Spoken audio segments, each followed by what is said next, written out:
আমরা মুসলমান আল্লাহকে বিশ্বাস করি। এই পৃথিবী কে তৈরি করেছে?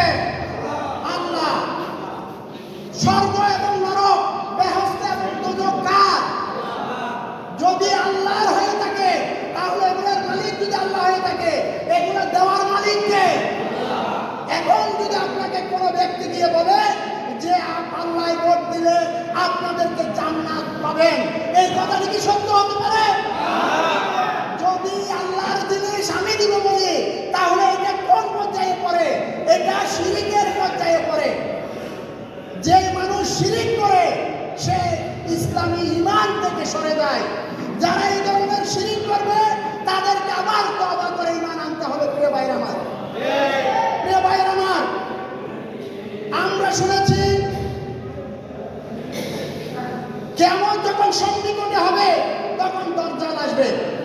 দজ্জাল এসে এক হাতে বেহেশত দেখাবে আর এক হাতে দোজখ দেখাবে। তাহলে আজকে কোন দল আপনাদেরকে দোজখ দেখাচ্ছে আর বেহেশত দেখাচ্ছে? সেই দল আমি মনে করি তারা দজ্জালের ভূমিকা পালন করতেছে। প্রিয় ভাইরা আমার, এই দজ্জাল থেকে আমাদেরকে বেঁচে থাকতে হবে। আমাদেরকে আগামী দিনে প্রত্যেকটা